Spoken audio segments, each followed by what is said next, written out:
Babae sa India na iwang nakalambitin sa gondola ng Ferris wheel. Naku, paano na kaya ang babae? Malalaman po natin yan sa aming mga balitang ibabahagi maya-maya. Magandang gabi, ako po si Ricky Mathay. Ako si Nina Richie Alagaw Flores. Ito ang mata ng Agila International. Para naman sa mga headlines ngayong araw ng Huwebes. Dalawang Chinese research vessels nasa BAJO de MASINLOC ayon sa isang maritime expert.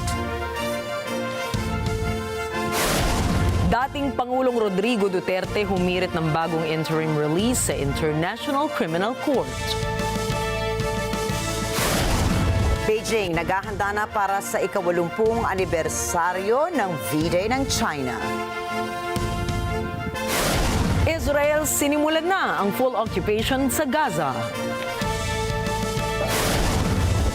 At bilang ng mga nasawi sa matinding pagbaha sa Pakistan, umabot na sa mahigit 400.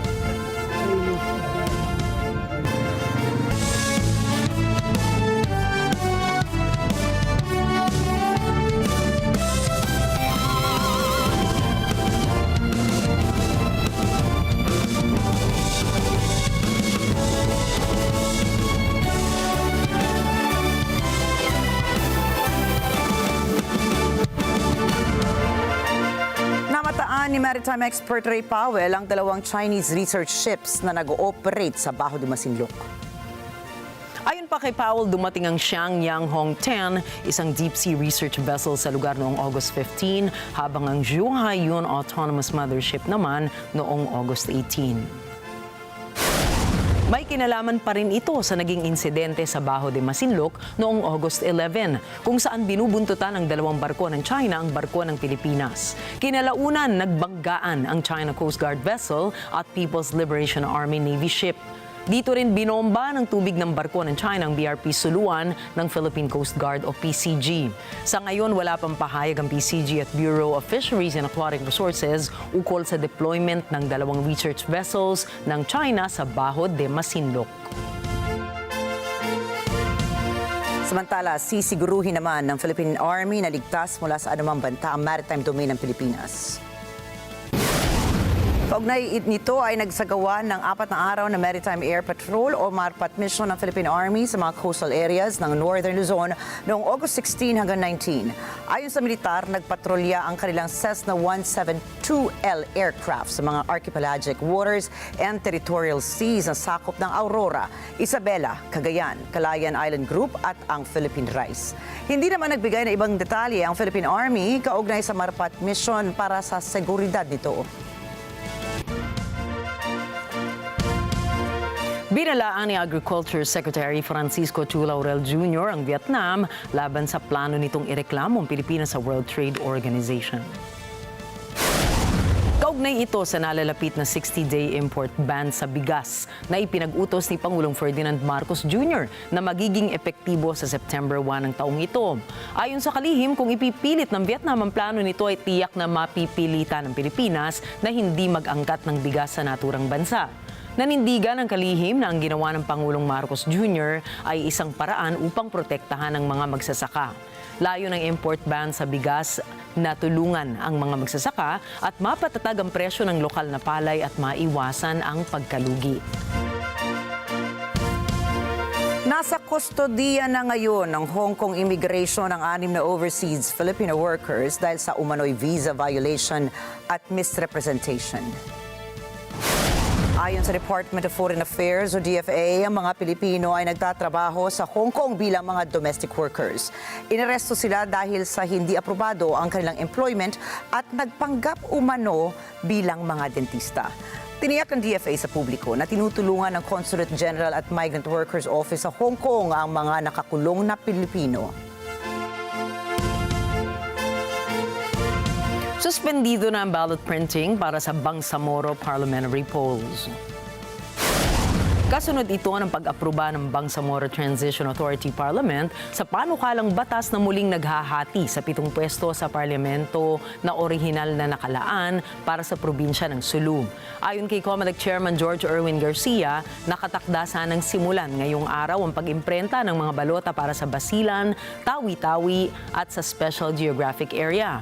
pero pinagpaliban ito dahil naipasa na ang Parliament Bill No. 351 sa third at final reading. Sa ilalim ng bagong hatian, makakakuha ng 9 na pwesto ang Lanao del Sur, tig-5 pwesto naman ang Maguindanao del Norte at Maguindanao del Sur, tig-4 ang Basilan at Tawi-Tawi, 3 ang Cotabato City at 2 Special Geographic Area.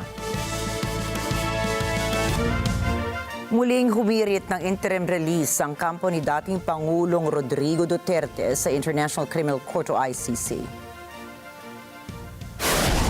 Sa 6-page request na inihain ni Nicholas Kaufman sa Pre-Trial Chamber 1 noong August 19, hiniling ng kampo ni Duterte na pansamantalang palayain siya sa hindi pinangalanang bansa. Una nang naghain ng request para sa interim release ng dating Pangulo ang depensa noong Hunyo. Sa ngayon ay nakakulong pa rin si FPRRD sa The Hague habang hinihintay ang trial sa kasong Crimes Against Humanity na isinampalaban sa kanya kaugnay na madugong war on drugs ng kanyang administrasyon. Tiniyak ng Civil Aeronautics Board o CAB na hindi magtataas ng pasahe ang mga airline companies sa susunod na buwan o sa Setyembre. Sa anunsyo ng CAB, mananatili sa level 4 ang fuel surcharge sa domestic flights na nasa 117 pesos hanggang 342 pesos depende sa layo ng biyahe.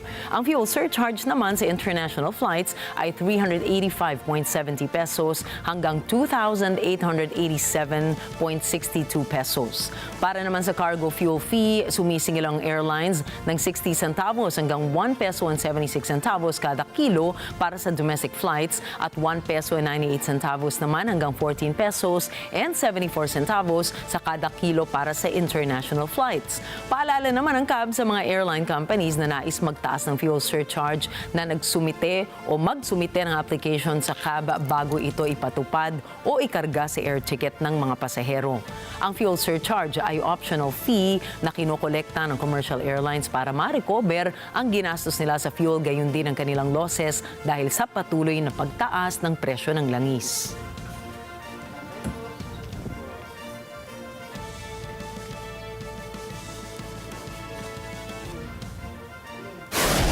Susunod, modern Chinese military weapons ipaparada sa ika-80 anibersaryo ng V-Day sa China.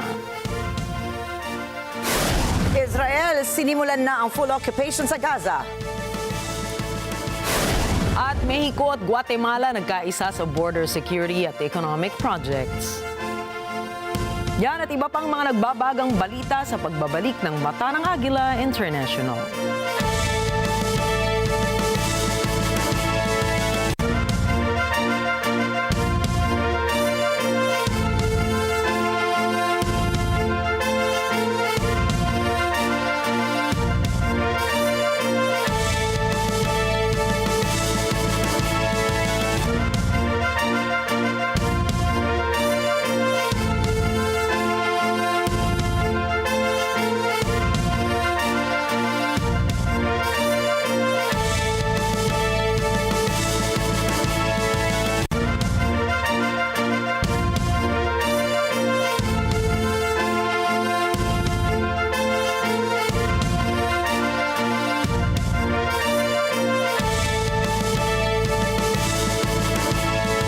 Running gets back. Hey, netizens! Get ready to run and win at the Net25 Family Fun Run 2025. Happening this August 23 at the Philippine Arena Complex.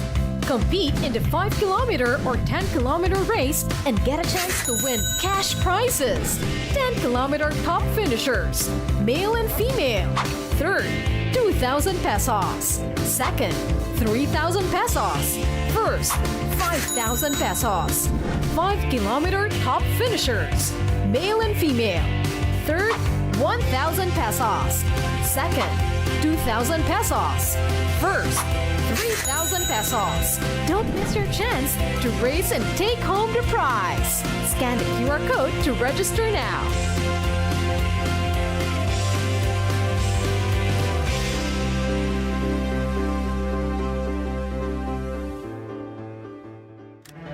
How do you lead a multi-generational team while marketing to Gen Zs, Millennials, and Gen Xers all at once? Because of the fast evolution of technology, nag-iiba na the way people live per actual year. Nag-iiba na yung culture. That's why we had to address it because as a marketer, we have to understand what will give actual value, yung talagang magpe-penetrate in that specific target market. You now have to have a backup plan. And this is where a multifaceted entrepreneur thrives. Open for business with Cesar Vallejos, Sunday, 9 p.m. Sila ang pamilyang kinagigiliwan ng nakararami. Magkakaibang personalidad, iisang layunin. Maghatid ng saya, inspirasyon, at kwento ng buhay. Isang makabagbag damdaming serye tungkol sa pagsasama-sama, pagsubok, at tagumpay ng isang pamilya sa likod ng mikropono at harap ng kamera. Kilalanin ang mga taong sa bawat kwento ay may puso. Yan ang exciting episode na hatid namin sa inyo sa Ito Ang Tahanan ngayong Sabado at Linggo. Naapula na ang apoy sa U.S. naval ship sa New Orleans na nakadaong sa Okinawa, Japan. Ayon sa U.S. Navy, tumulong ang Japan Self-Defense Forces at Japan Coast Guard sa pagresponde sa insidente. Sugatan naman ang 2 marino sa naging sunog. Iniimbestigahan na ng mga otoridad kung ano ang naging sanhi ng insidente. Matutunghayan naman ang military parade sa China sa susunod na buwan o sa Setyembre. Ito ay bahagi ng selebrasyon ng ika-80 anibersaryo ng Chinese Resistance Army laban sa Japanese aggression. Inaasahang lalahok sa selebrasyon ng Tiananmen Square si Chinese President Xi Jinping kasama si Russian President Vladimir Putin at iba pang foreign leaders and dignitaries. Itatampok din sa kanilang Victory Day ang daan-daang fighter jets at bombers kasama ang high-tech precision strike weapons at libo-libong sundalo. 阅兵动用上万人、上百架飞机、数百台武器装备，要实现整齐划一、精准协同、米秒不差，如同组织一场战役。整个阅兵的筹划准备和组织指挥需要科学的训练和周密的保障。 Ibibida sa nasabing okasyon ang lumalakas sa puwersa ng Chinese military sa kabila ng pag-aalinlangan ng mga kalapit bansa ukol sa inaakalang kahinaan ng People's Liberation Army. 再一个是集中亮相一批高超声速、防空反导、战略导弹等先进装备，展示我军强大的战略威慑实力。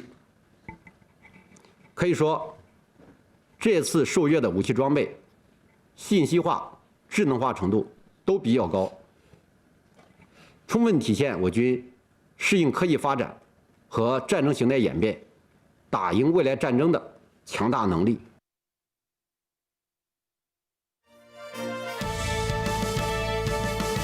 Isang araw matapos ang summit ni US President Donald Trump at Ukrainian President Volodymyr Zelensky sa White House, nagbigay ng reaksyon ang hepe ng United Nations. Narito ang report ni Kathleen Gao. Noong Martes, sinabi ni United Nations spokesperson Stefan Dujarric na welcome kay UN Chief Antonio Guterres ang isinagawang pag-uusap ni na Pangulong Donald Trump at Pangulong Volodymyr Zelensky kumakailan. Well, I can tell you that the Secretary General very much welcomes the recent diplomatic engagements spearheaded by the United States and President Trump, focusing on achieving a peaceful settlement in Ukraine, and obviously yesterday's discussions in Washington were the center of that effort. For him, it's very important that all involved continue to stay actively engaged in what we want to see as an inclusive dialogue to sustain the important momentum that was created to bring an immediate ceasefire and sustainable peace in Ukraine. Dagdag ni Duharik, mahalagang nasa mesa ng pag-uusap ang lahat ng partidong sangkot sa issue. Listen, I think there's a lot of discussion going on about potential dialogues, formats, location. We know the outcome we want to see. I've said it almost here every day. I think it is obviously important that those parties who are directly involved in this conflict be able to speak to each other directly. Nang tanungin si Duharik kung ano ang partisipasyon ng UN sa naganap na mga pag-uusap ukol sa kapayapaan sa Ukraine, narito ang kanyang sagot. Listen, we will be, as we've said, supportive and ready to engage in a role that may or may not be given to us based on the principles that the Secretary General has often reiterated. Could that role be a Blue Helmet mission?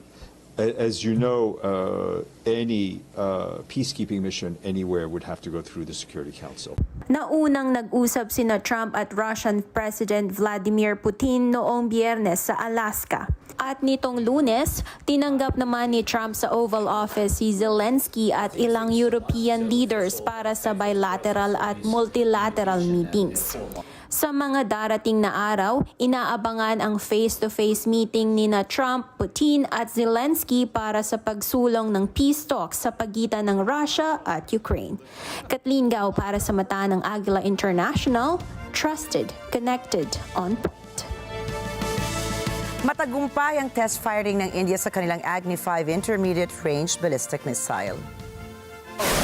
Base sa unang pahayag ng Indian Ministry of Defense, kaya magdala ng naturang missile ng isang nuclear warhead at umasinta ng target sa alinmang bahagi ng China. Nabatid na isinagawa ang test firing sa state ng Odisha sa silangang bahagi ng India at ayon sa mga opisyal, naabot ng missile ang lahat ng operational at technical parameters nito. Bahagi ito ng pagpapalakas ng depensa ng India sa gitna ng tumitinding tensyon ng New Delhi sa pagitan ng China at ng Pakistan. Matatandaan lalong lumala ang alitan ng India at China matapos ang madugong sagupaan sa border ng dalawang bansa noong taong 2020. Lalong pinaigting ng India ang kanilang kakayahang pandepensa bungad ng naging engkwentro nito sa Pakistan. Bungad na rin ng kaguluhan na dala ng pag-atake sa Kashmir nitong Mayo na ikinasawi naman ng 26 na katao. Hanggang ngayon ay nagpapalitan ng India at Pakistan ng akusasyon ukol sa naturang insidente. Inaasahang dadalo si Prime Minister Narendra Modi sa summit ng Shanghai Cooperation Organization sa China ngayong buwan na magmamarka ng una niyang pagbisita sa bansa mula pa noong taong 2018.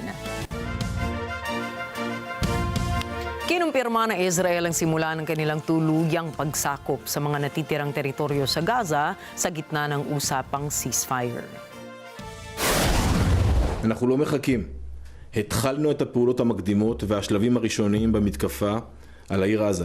וכבר עכשיו, כוחות צה"ל אוחזים בפאתי העיר עזה. אנחנו נעמיק את הפגיעה בחמאס בעיר עזה. מעוז טרור שלטוני וצבאי של ארגון הטרור. נעמיק את הפגיעה בתשתיות הטרור מעל ומתחת לקרקע וננתק את תלות האוכלוסייה בחמאס. בהתאם להנחיית הדרג המדיני ולאחר אישור התוכניות על ידי הרמטכ"ל, צה"ל החל בשלב הבא במערכה. שלב ב' במבצע מרכבות גדעון. Namataan sa Gaza ang malaking pagsabog kasabay ng pagsugod ng tinatansyang nasa 60,000 reserved army ng Israel. Nagpatuloy ang nasabing operasyon sa kabila ng mga kritisismo ng iba't ibang international bodies sa kanilang pamamaraan at planong massive displacement ng mga Palestino na inaprubahan ng Israeli Council. Nanawagan naman ng immediate ceasefire ang United Nations upang maiwasan ang dagdag na karahasan at patayan sa mga gagawing pag-atake ng Israel upang makamit nito ang kanilang objective. I must reiterate that it is vital to reach immediately a ceasefire in Gaza and the unconditional release of all hostages, and to avoid the massive deaths and destruction that a military operation against Gaza City would inevitably cause. The decision by the Israeli authorities to expand illegal settlement construction which would divide the West Bank must be reversed. All settlement construction is a violation of international law. And in a situation in which we have a Security Council that has been unable to find the necessary consensus because of the divides, the geopolitical divides among superpowers. The UN Security Council has been unable to find the consensus that is necessary to put an end to all these conflicts. Matatandaang maraming Israeli officials din ang kumontra sa nasabing plano ni Netanyahu, ngunit nanindigan ito at ang kanyang gabinete na ito lamang ang tanging paraan upang magapi ang Hamas. Kinumpirma ng United Nations na umabot na sa pinakamataas na bilang ang mga namatay na aid workers dahil sa Gaza crisis. Noon pong isang taon, nasa 400 aid workers ang namatay sa teritoryo, pinakamarami mula nang magtala noong 1997. At kahit ngayong 2025, patuloy pa rin po ang pagtaas ng bilang ng mga namamatay na aid workers sa gitna ng labanang Hamas at Israel. Narito ang karagdagang mga detalye mula kay Emmy Capilita Roja. Babala ni UN Humanitarian Office spokesperson Jens Larke na patuloy na dumarami ang bilang ng namamatay na aid workers lalo na sa Gaza. It's bad and it's getting worse. Today's grim statistic is that last year, 2024, a shocking number of aid workers were killed, and we have seen a 31% increase compared to the previous year, 2023, a third more than the year before. Most of those killed were national staff serving in their home communities, and the numbers are driven up by the relentless conflict in Gaza, where more than 180 humanitarian workers were killed last year, and many more if you count from the beginning of the war, and in Sudan, where 60 were killed last year.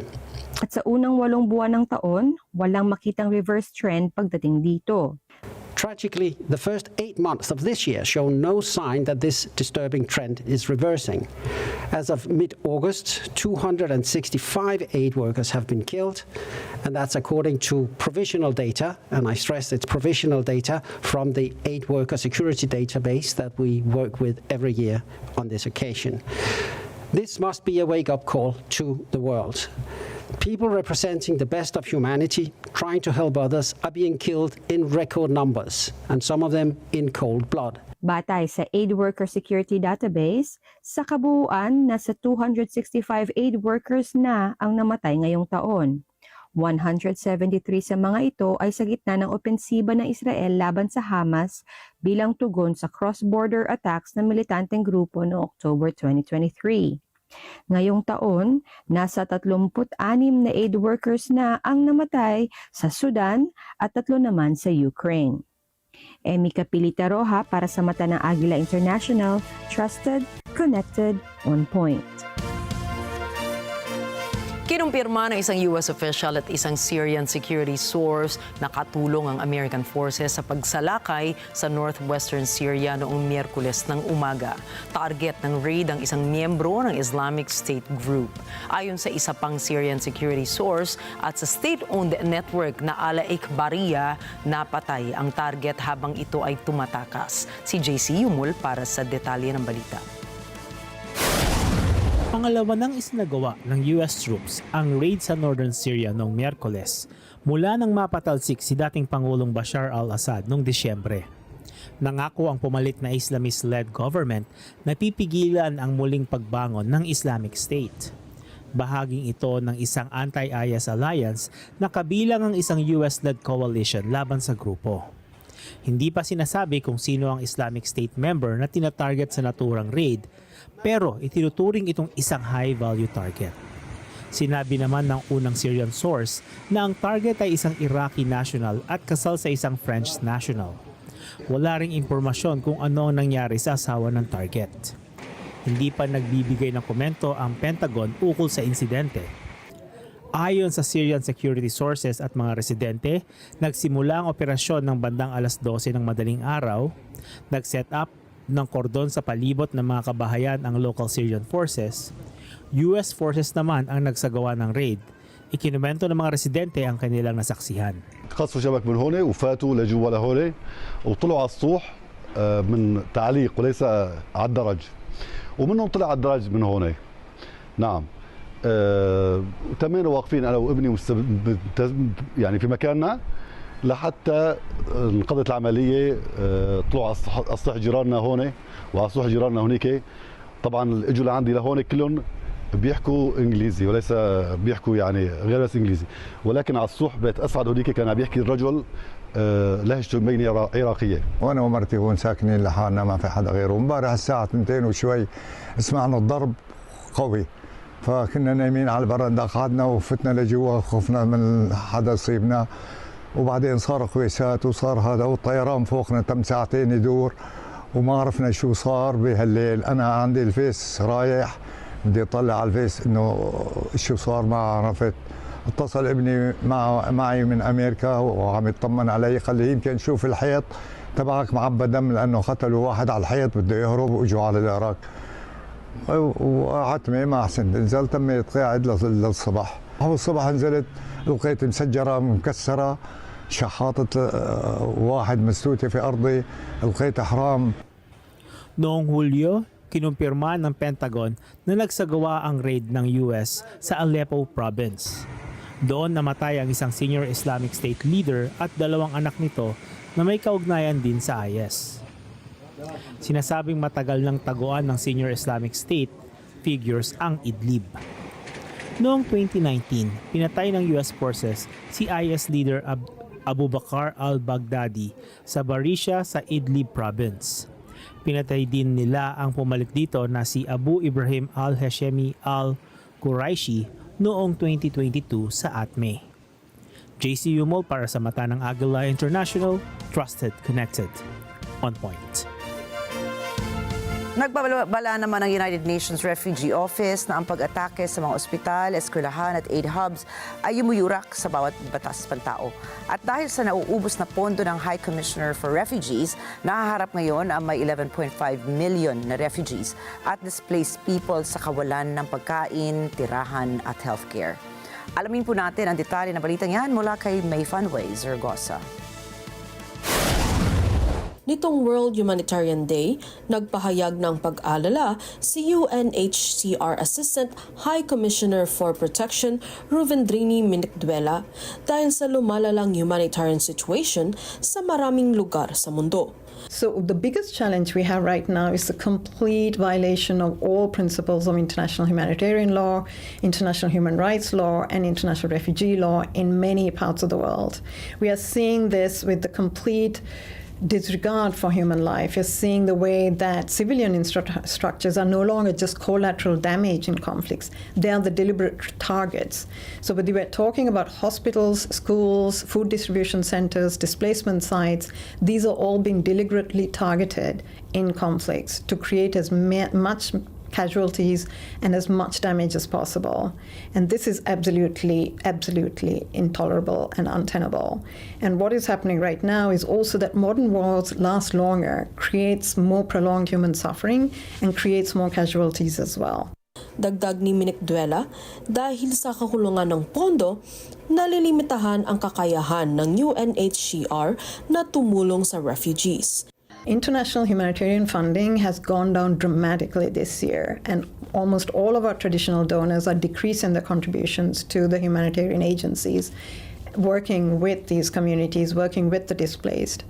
And UNHCR, unfortunately, is not immune to that. So we have the same funding levels this year that we had 10 years ago, despite the fact that, as you know, the numbers of displaced have increased massively. So we are having to do less with less because we are unable to do more with less since we just don't have the resources to do that anymore. Almost 11.5 million refugees and other displaced probably will not be getting UNHCR assistance this year because of a lack of funding. Sinasabing malaking bahagi ng pagbagsak ng Global Aid Fund ang paghinto ng financial contribution ng Estados Unidos sa pangbuong mundong mga organisasyon at ibang mga bansa. May from Zaragoza, Para sa mata ng Agila International, trusted, connected, on point.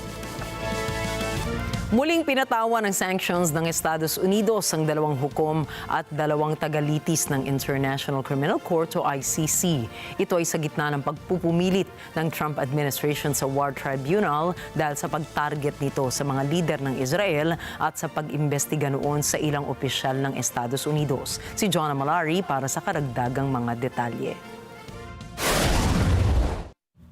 Isang banta sa national security ang International Criminal Court o ICC.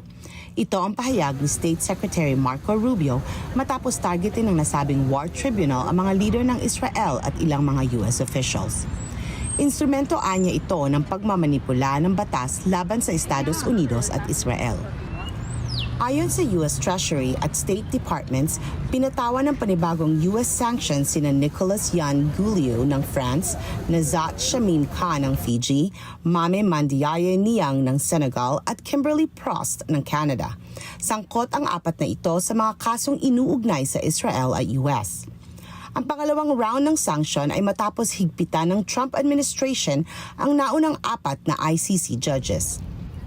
Sinasabing pipigilan ng ipapataw na sanctions ang galaw ng korte at ng prosecutor's office sa pagtugon sa malalaking mga kaso.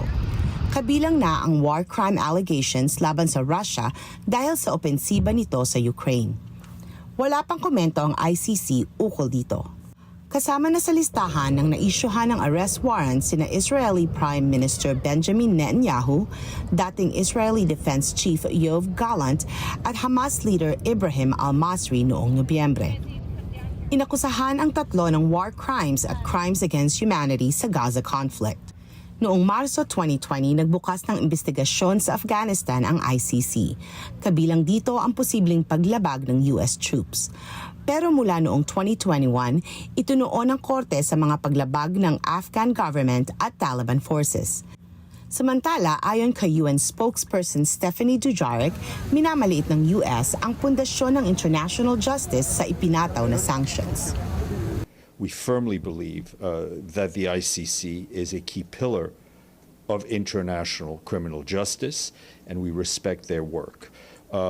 We're very concerned about the decisions taken to further hit ICC officials with sanctions under the order that came out from the United States. The decision imposes severe impediments on the functioning of the Office of the Prosecutor and respect for all the situations that are currently before the court. Judicial independence is a basic principle that must be respected. And these types of measures undermine the foundation of international justice. Itinatag ang ICC noong 2002. Nililitis nito ang mga kasong genocide, crimes against humanity at war crimes sa member states o kung ang isang sitwasyon ay idinulog ng UN Security Council. Sa kabila ng 125 member countries ng ICC, hindi kinikilala ng US, China, Russia at Israel ang otoridad nito. John Malari para sa mata ng Agila International, trusted, connected, on point. Idineklara ng Burkina Faso na persona non grata si United Nations Regional Director or Coordinator na si Carol Flor Shemerechniak. Kabilang po siya sa mga gumawa ng isang report ukol sa karahasan laban sa kabataan sa Burkina Faso na ayon sa Burkina Faso ay naglalaman ng mga kasinungalingan. Cherry Recolizado para sa balitang yan. Ayon sa isang government source, hindi isinali ang Burkinabe authorities sa pagbuo ng United Nations report na Children and Armed Conflict in Burkina Faso. Ayon dito, hindi rin nasabihan ang mga autoridad ukol sa konklusyon ng pag-aaral bago ito ipinablish. Inakusahan ng gobyerno ang UN ng walang basehang mga pahayag, gayon din ang kasinungalingan sa report. Hindi raw ito nag-imbestiga o gumamit man lang ng court rulings. Wala pang komento mula sa UN ukol sa issue. Isang dekada na ang labanan sa Burkina Faso sa pagitan ng gobyerno at Islamist militants na may connection sa Al-Qaeda at Islamic State. Kinondena ng UN ang sinasabi nitong mga pagpatay, pang-aabuso at pangingidnap sa mga bata sa gitna ng Sahel Regional Conflict, pati na ang pagre-recruit sa mga batang sundalo. Jerry Recolisado para sa mata ng Agila International. Trusted, connected, on point. Nagpulong sina Mexican President Claudia Sheinbaum at Guatemalan President Bernardo Arevalo noong Biyernes upang patatagin ang kanilang bilateral relations. Narito ang report ni Arnie Aquino. Kasama sa mga tinalakay nila Pangulong Claudia Sheinbaum ng Mexico at Pangulong Bernardo Arevalo ng Guatemala ang mga issue ng border security at migration. Ito ay matapos pasukin ng Mexican forces ang isang teritoryo ng Guatemala. Nagkasundo sina Sheinbaum at Arevalo na lumikha ng isang binational repatriation protocol at isang pansamantalang work program upang tiyakin ang ligtas na labor migration. Pinag-usapan din ng dalawa ang infrastructure projects na magpapatatag ng regional connectivity.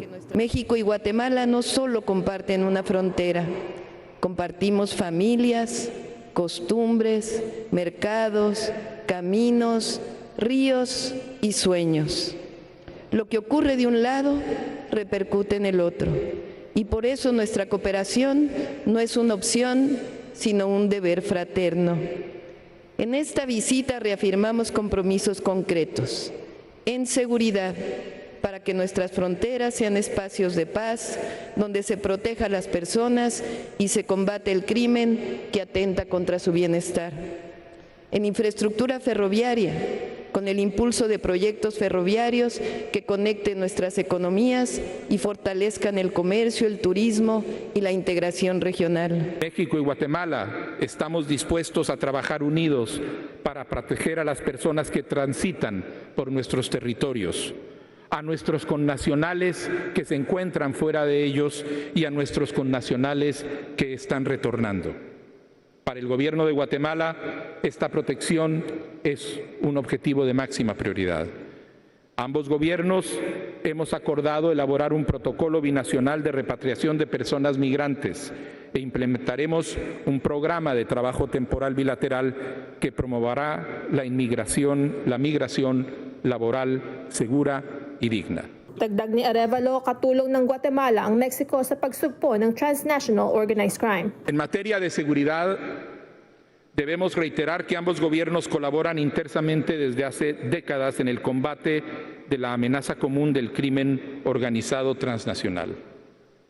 La reactivación del grupo de alto nivel de seguridad y la revisión que estamos llevando a cabo de su protocolo son testimonio de la prioridad que ambos gobiernos le otorgamos a dar una respuesta efectiva a este flagelo en nuestra frontera. Ang meeting na ito ang unang formal engagement sa pagitan ng dalawang presidente mula kapwa maupo sa pwesto. Arnie Aquino para sa mata ng Agila International. Trusted, connected, on point. Tiniyak ni US President Donald Trump na walang American ground troops na papasok sa Ukraine. Pero maaarian niyang magbigay ng air support ang US bilang bahagi ng deal upang tapusin na ang labanan sa Ukraine. Si Pearl Rogacion para sa balita. Ang pahayag na ito ni Pangulong Donald Trump ay isang araw matapos niyang ipangako ang security guarantees para tulungang tapusin ang labanang Russia-Ukraine. Noong Lunes sa White House, nagsagawa ng summit si Trump kasama si Ukrainian President Volodymyr Zelensky at ilang European leaders. Pero kinakapa pa rin ang daan sa kapayapaan habang tinatrabaho ng US at ng mga kaalyado nito kung anong military support ang ibibigay sa Ukraine. Sa tawag telepono sa isang himpilan sa US, nabanggit ng Pangulo ang ideya ng US air support upang palakasin ang European forces. When it comes to security, they're willing to put people on the ground. We're willing to help them with things, especially probably if you talk about by air because there's nobody has the kind of stuff we have. Hindi dinetalye ng Pangulo ang tungkol sa US military aid para sa Ukraine. Maraming klase ang air support tulad ng missile defense systems o fighter jets. Kinumpirma ni White House Press Secretary Caroline Leavitt na isang opsyon ang air support pero hindi raw nagbigay ng detalye ang Pangulo. It is an option and a possibility. I won't certainly rule out anything as far as military options that the president has at his disposal. I'll let him do that. I can tell you he's definitively ruled out boots on the ground. Dagdag ni Leavitt, pwedeng tumulong ang US sa coordination ng security guarantees para sa Ukraine. Hindi pa nagko-commit sa ngayon si Russian President Vladimir Putin na makipagkita kay Zelensky. Ayon sa White House, inaayos na ang planong pagkikita ni Trump sa dalawang leader. Wala pang venue kung saan ito gaganapin. Noong Martes sa isang tawag telepono kay Trump, nag-alok si Hungarian Prime Minister Viktor Orban na maging host sa mga pag-uusap ng tatlong leader sa kabiserang Budapest. Isa ang Hungary sa pwedeng bisitahin ni Putin na hindi siya maaaresto ng International Criminal Court dahil malapit siya kay Orban. Hindi pa rin malinaw kung tatanggapin ba ng Ukraine ang Hungary bilang venue. Pearl Rogasyon para sa mata ng Agila International. Trusted, connected, on point. Susunod, bilang ng mga nasawi sa matinding pagbaha sa Pakistan, umabot na sa mahigit 700. World's longest journey record ay nabasag ng isang battery-powered train. Mga detalye po ng mga balita niyan at iba pa mga balita sa pagbabalik ng Mata ng Agila International.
Usap-usapan, alin ba ang dapat paniwalaan?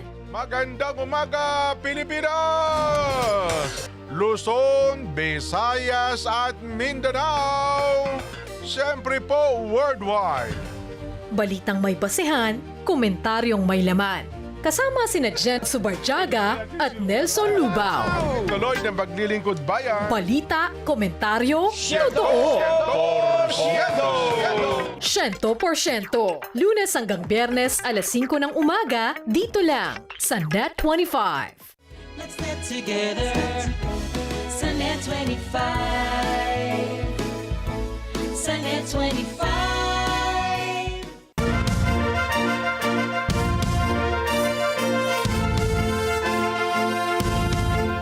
Nasagip naman ng isang amusement park staff ang babaeng nakalambitin sa gondola ng Ferris wheel sa India.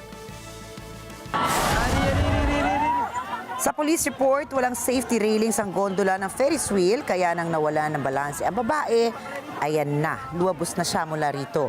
Buti na lamang ay kaagad na nakakapit ang babae sa isang bahagi ng gondola.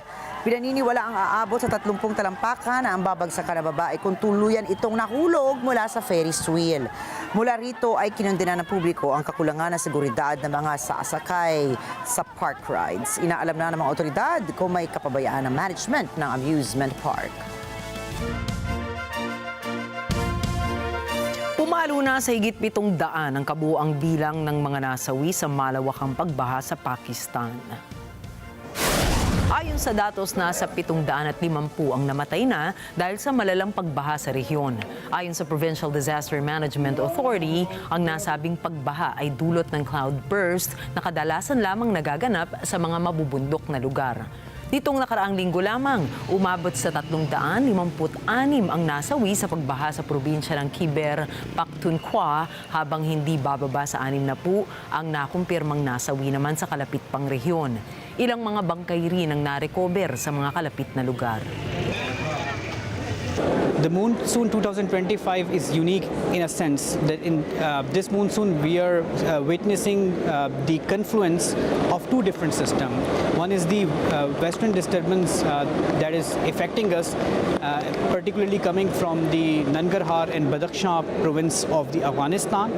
And we have the other system, particularly from the Bay of Bengal and the Arabian Sea, that is affecting particularly the eastern part of Pakistan. Nagpalabas na rin ng flood warning ang mga otoridad sa probinsya ng Sindh. Ayon sa kanilang Meteorological Department, ang mga nagdaang pag-ulan ngayong taon ang mas mabigat kaysa sa mga nakaraang taon. Pinangangambahan din nila na ito'y mas magtatagal pa kumpara sa normal nilang monsoon season na umaabot lamang hanggang Setyembre. Samantala, higit sa 400,000 hectares ng kagubatan na ang naaabo dahil sa patuloy na pagkalat ng wildfire sa Spain. Ayon sa Spanish authorities, nasa 40 wildfires ang aktibo ngayon sa buong bansa. Sa datos ng gobyerno ng Spain, umabot na sa halos 600 million euros ang naging pinsalang idinulot ng wildfire sa sektor ng agrikultura sa bansang Espanya. At dahil sa malubha ang naging pinsala ay tumulong na rin sa pag-apula ng sunog ang mga firefighting units mula Germany at France.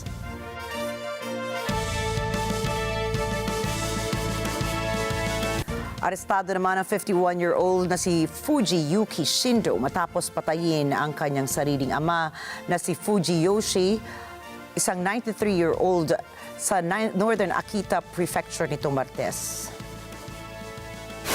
Ayon sa mga otoridad, nangyari ang insidente na makatanggap sila ng emergency call mula sa asawa ng biktima matapos makita nito ang kanyang asawa na duguang nakahando sa isa sahig. Inaksyonan naman ito kaagad ng mga pulis sa pamamagitan ng pagpapadala ng bear attack warning through email nang akalaing ito ay kagagawa ng isang oso. Nakaranas kasi ang rehiyon ng biglaang pagdami ng mga ulat ukol sa paglitaw at pag-atake ng mga oso na umabot sa mahigit 650 incidents sa Akita mula nang magsimula noong Hulyo. Subalit matapos imbestigahan ang pinangyarihan ng insidente na pag-alamang hindi ito tugma sa atake ng isang hayop kundi gawa ng pananaksak. Kinlaro naman ng otoridad ang kaso bilang murder. Kinalaunan, inamin din ni Shindo na pinatay niya ang kanyang ama. Ilang kutsilyo din ang narecover mula sa kanyang silid. Kasalukuyan namang iniimbestigahan ng mga otoridad ang nasabing insidente. Noong linggo, isang lalaki mula sa Lansing, Michigan ang naglagay ng batas sa kanyang mga kamay. Walang paglabag o karasang ginawa ang dating accountant na ito ng Michigan Department of Transportation. Gusto lamang niyang unahan ang U.S. immigration kaya voluntaryo nang umalis ng Estados Unidos. Narito ang report ni Thomas I. Likeness.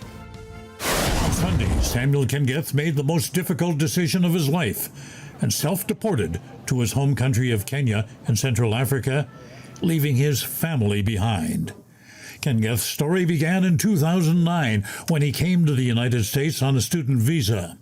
Since then, while living in Michigan, he's earned 5 academic degrees. He bought a house, got married, and is the father of 3 children aged 13, 11, and 5. He's never been in trouble with the police.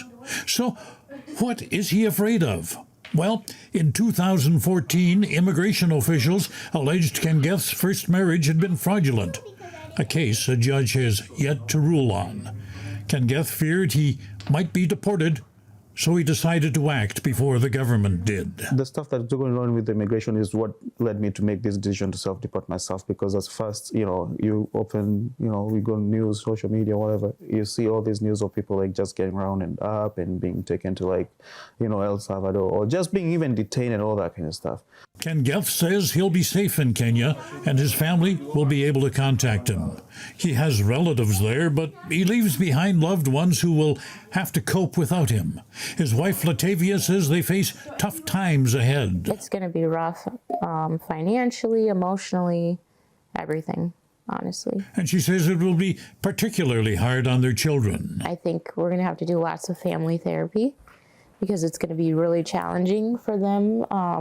You know, a lot of kids are resilient, but I don't think that they cope overnight. Nobody copes with things like this. Leaving wasn't easy. Ken Geth's older sister accompanied him to the airport. The family stayed behind. Too emotional for the kids. They couldn't come to the airport because, as you can imagine, it wasn't pretty. It wasn't pretty to kind of like just leave. It wasn't pretty. Like, it was really ugly because everybody was crying, everybody in tears. And that's something he wishes he could convey to the U.S. president. The disruption of people's lives caused by what many consider overzealous immigration enforcement. They would tell President Trump, like, hey, I seriously, even if I have to plead with you, like, please hear the cries of these kids. Please have mercy on people like me. Ken Geth is now thousands of miles away. Here he is, arriving in Nairobi, Kenya. And he has mixed feelings about being there. I don't know how to feel. I just don't know how to feel. It's kind of like, you know, I'm sad. I've left the other side of my family back in the U.S. But then you see that my people here. So this is my sisters and my brother-in-law. So these are the people that I grew up with before I moved to the States. And what about the future? My hopes and prayer is I get to come back someday. I don't know the legality about it. I'm just not a bad person. I'm pleading with whoever can help to, you know, to reconnect me with my kids. A sad tale from the land where the Statue of Liberty bears these words. Give me your tired, your poor, your huddled masses, yearning to breathe free. For Samuel Ken Geth, that was not to be. Thomas I. Likeness, Matanang Agila International. Trusted, connected, on point.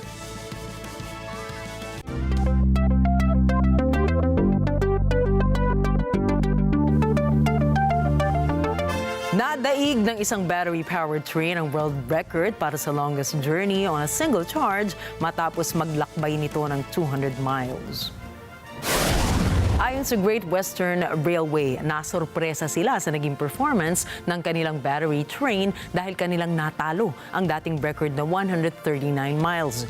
Git ng railway company, ang kanilang pagkamit sa bagong world record ay patunay lamang na mas viable at cost-effective ang battery trains kumpara sa mga diesel trains.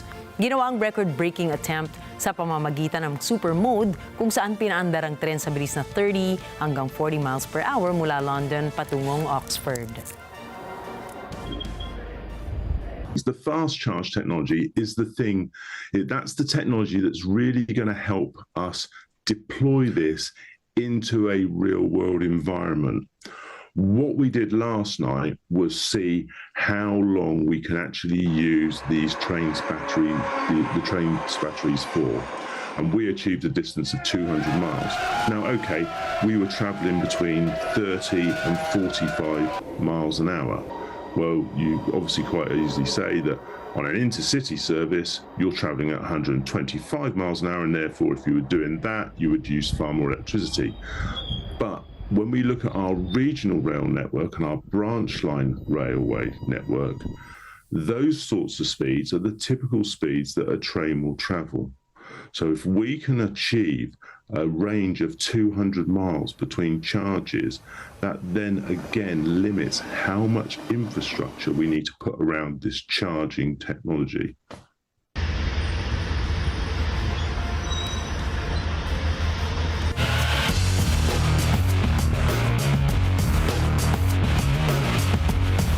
Nagwagi ang Italian double specialists na sina Sarah Irani at Andrea Vavasori laban kina Iga Swiatek at Casper Ruud para naman sa kanilang Grand Slam titles sa US Open mixed event. Ang kanilang performance on the court at ipinakita ang kombinasyon na mabilis na reflexes at agresibong pag-atake sa laban. Kasabay din nito ang kanilang dedikasyon at tiwala sa kanilang kahusayan sa larangan. Nagtapos ang kanilang laban sa final scores na 6-3, 5-7 at 10-6. Sa kanilang pagkapanalo, hindi lamang nila itinaas ang tropeyo kundi maging ang kanilang pangalan sa kasaysayan ng US Open. Samantala, itinakasamahan ang mga qualifying matches ng US Open dahil sa ulan na dala ng Hurricane Erin na nagdulot ng matinding pagbaha. Pinangangambahan ng mga opisyal ng torneo na magpapatuloy ang ulan hanggang sa katapusan ng linggo. Ayon naman sa ATP Tour, halos kalahating oras lamang ang nilaro ng mga kalahok bago tuluyang nasuspindi ang mga qualifying matches. Iniukit ni Alison Ruiz ang kanyang pangalan sa kasaysayan bilang unang Filipina na nalangoy ang 23 kilometers na katubigan mula Bohol hanggang Cebu. Napagtagumpayan ni Ali na maabot ang kanyang personal na challenge na maging first Filipino woman na makamit ang naturang open water swimming course na ito. Nagsimulang mag-ensayo si Ruiz na lumangoy sa open water noong 3 taong gulang pa lamang siya. Natapos ni Ali ang open swim sa loob ng 11 hours kung saan hinarap niya ang malalakas na alon at mga naglalayag na bangkang napadpad sa kanyang swimming route. Sinabi rin niya na hindi naging madali ang kanyang paghahanda kung saan hinamon ang kanyang endurance, lakas at emosyonal na kahandaan. Pinasalamatan din niya ang kanyang crew mula sa doktor, observer, photographer, videographer at communicator sa kanilang pagsubaybay at pagtulong sa kanyang narating na milestone. Ayon kay Ali, ang kanyang tagumpay ay magsisilbing simbolo ng lakas at dedikasyon ng kababaihang Pilipino pagdating sa sports. Naniniwala rin siya na ang panalong ito ay daan upang mas dumami rin ang mga Pilipinong interesado sa open water swimming.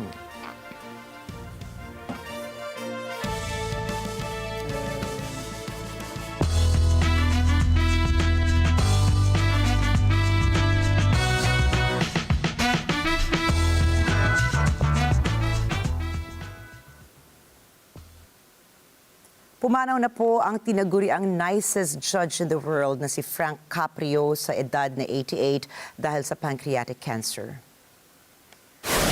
Ang pagpanaw ng judge ay inanunsyo sa social media ng kanyang anak na si David.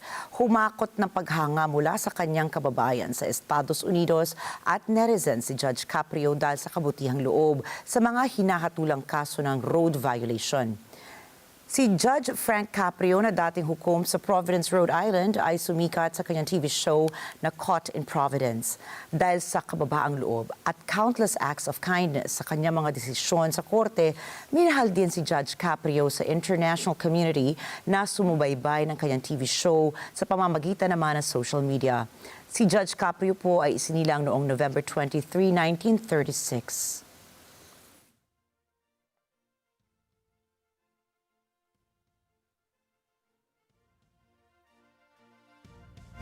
Sa ibang balita, inanunsyo ng Netflix ang pagbabalik ng series na Emily in Paris para sa ika-5 season nito sa darating na Disyembre. Bukod sa anunsyo, nagbigay rin ang streaming platform ng ilang larawan sa mga nagbabalik na mga karakter ng series gaya ng bida nito na si Lily Collins na gumanap bilang Emily Cooper. Bagong pasabog din ang series ang panibagong set location nito na gaganapin sa Venice at Rome sa Italy. May pasilip rin naman ang Netflix sa ilang bagong mga karakter na papasok sa series gaya ni na Brian Greenberg at Michelle Larocque.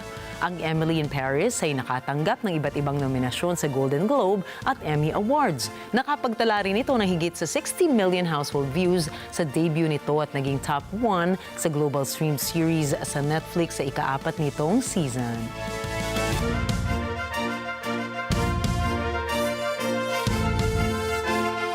At marito po kami para maghatid ng balita sa anumang dako ng mundo. Magandang gabi, ako po muli si Ricky Matay. Ako si Nina Richie Alago Flores at ito po ang Mata ng Agila International. Trusted, connected, on point.